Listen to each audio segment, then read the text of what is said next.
A White Stone by Jim and Mary Corbett. Chapter 28. From our Father's heart. The lusts of the flesh and the pride of life allow the enemy to gain access to you. They make you vulnerable to attack by opening the door to every form of fear and oppression. You must overcome them. There is hidden sin in your heart. Remove it by repenting of it to me. Let the light of my Holy Spirit shine on it. Confess it as sin, and turn from all entertainment of thoughts, sights, or habits.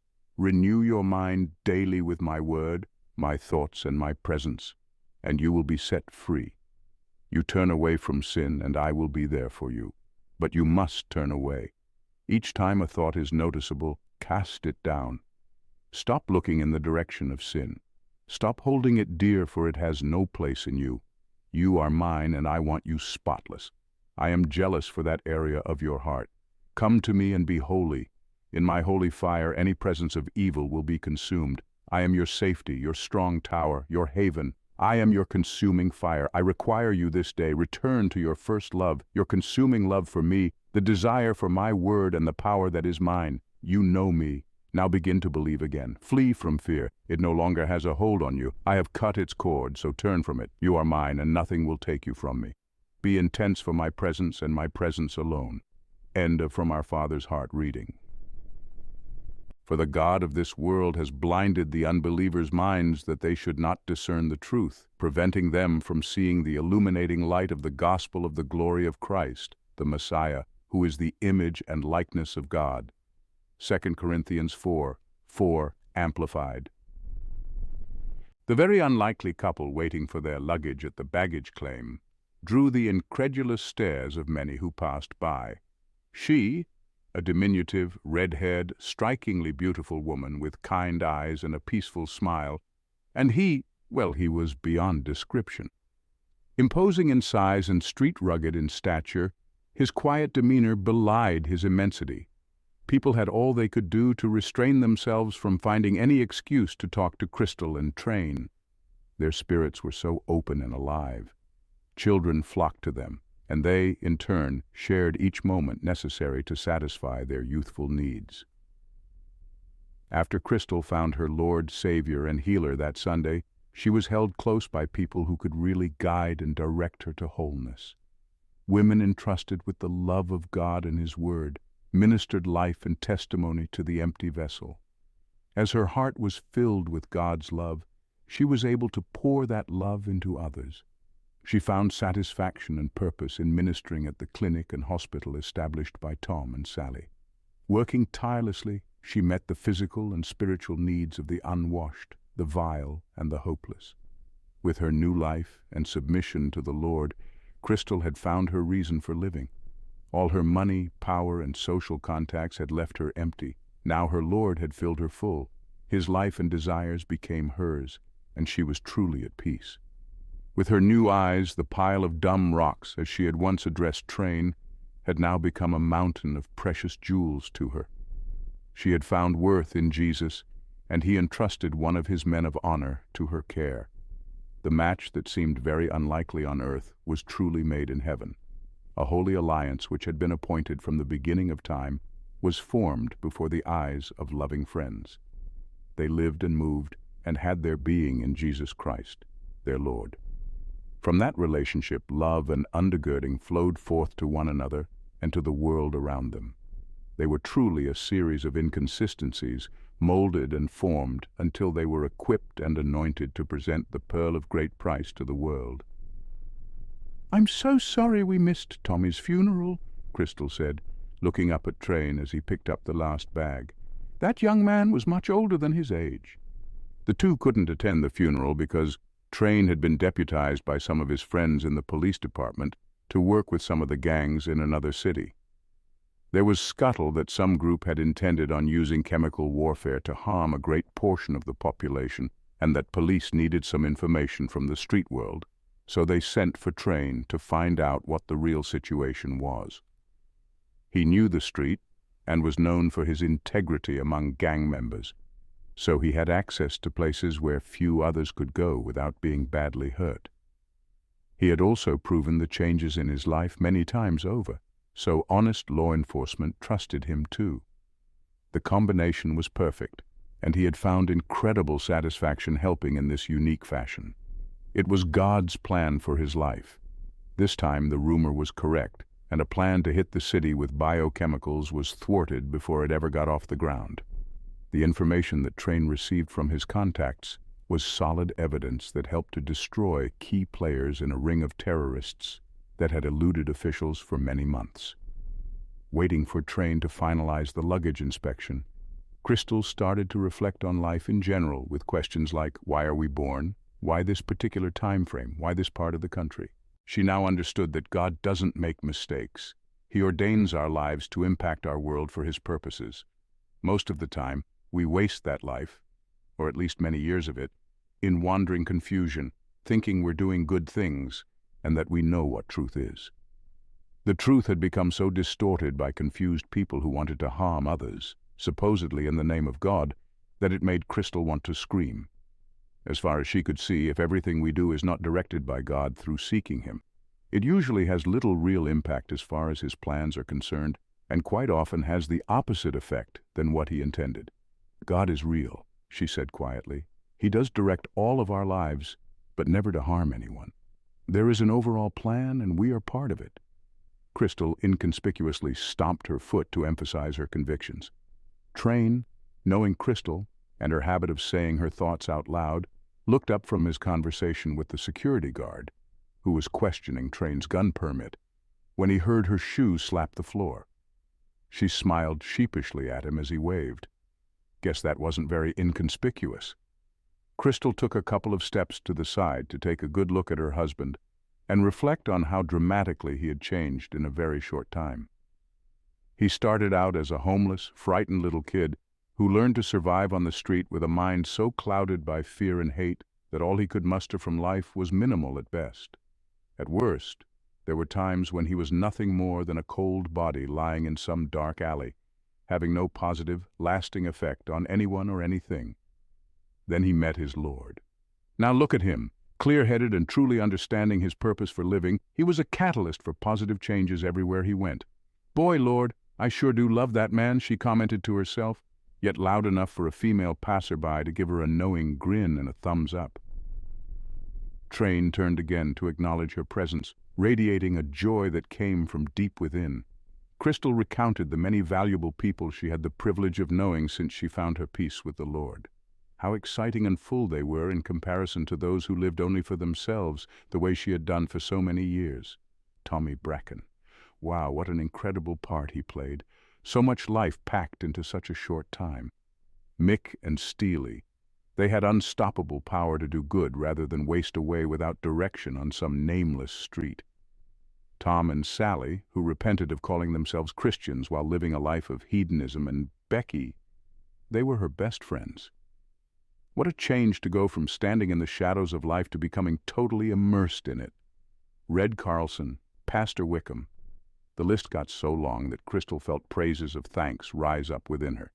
"These people are my personal heroes," she said out loud. "You're doing it again!" Crystal jumped. She hadn't seen Train walk up behind her. She turned and gave his arm a good shaking. "Don't do that," she said in feigned annoyance, grinning and somewhat embarrassed. Both laughed as Crystal buried her head in his chest. As the two walked to the cab that would take them home, Train asked Crystal what she'd been doing while he squared things away with their luggage. "I was just going over in my mind how wonderful it is to be alive, even in times like these. I know that most of us want to live without heavy challenges all around us, but when I had everything but purpose."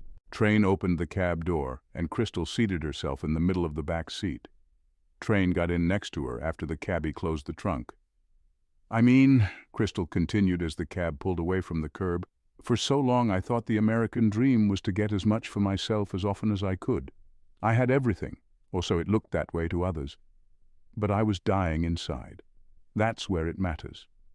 For me, the American dream is loving God, loving others, having integrity, and having your life mean something." Crystal looked at Train, who was trying to find room in the back seat for his feet. "Stuff doesn't matter, you know," she told him playfully. In an animated voice she continued, Living for the Lord is exciting. Helping people is exciting. Being an asset to your community is exciting. It's priceless to find out why you've had the privilege of being born, even when... She stopped to correct herself. Especially when times require you to dig deep and do what it takes for the good of those around you, wherever the Lord plants you. Train gave Crystal a squeeze. "You're incredible," he said with a smile. His thoughts drifted to the first time he had met the wonderful lady who was now his wife, and how the power of the cross of Christ had changed her from being hollow to being whole. "Wow," he said out loud after a few seconds. "Now you're doing it," Crystal remarked. "Come on, big boy. Let me in on what's going on inside that head of yours." Train's expression suddenly turned very serious. "Stop the car!" he yelled, scaring Crystal and the driver. "I said, stop it!" Before the vehicle could even come to a complete stop, Train grabbed Crystal's hand, opened the door, and dove onto the pavement, pulling Crystal on top of himself to cushion her fall. The two rolled into a drainage ditch, and Train unceremoniously pushed Crystal's head to the ground just as bullets, from what must have been several automatic weapons, flew a few inches over their bodies. The screeching tires of a high-speed car could be heard rounding the previous corner. "You okay?" Train asked, moving back to the road as Crystal nodded uncertainly. She stood up, dusted herself off, and then ran back to the street where Train had already determined the cab driver was dead. He was on his way to help an older woman who was hit in the leg and shoulder. Halfway there, Train switched directions and ran to the cab, forcefully yanked the dead man to the pavement, and snatched the keys from the ignition. "Get down!" he yelled to everyone in the vicinity as he popped the trunk lid and removed his gun from its case. People scattered in all directions, wherever they could find some kind of protection from whatever was about to take place. Fortunately, there were a lot of businesses located in this area, so most people scrambled into the nearest unlocked doorway. As Train readied his weapon, the sound of squealing tires could again be heard a block away, and the speeding car headed back toward them from the opposite direction. Crystal leapt into the ditch, taking a small, bleeding child with her, as Train positioned himself at the right rear corner of the cab, his elbow propped on the now closed trunk. He took aim, and as the car approached, Train waited for the precise moment and fired 2 shots into the passenger side front and rear tires.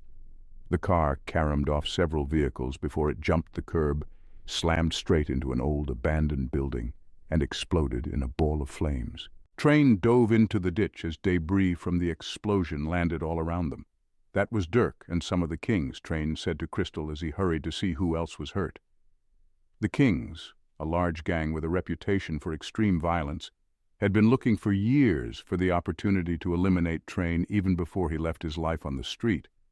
In fact, Train was on his way to settle with them for wasting his friend Boney when he first met Tom and then met Jesus.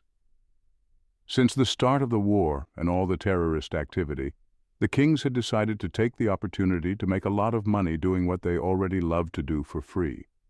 They had no allegiance to anyone or anything except themselves, and were known to have been involved in several local bombings.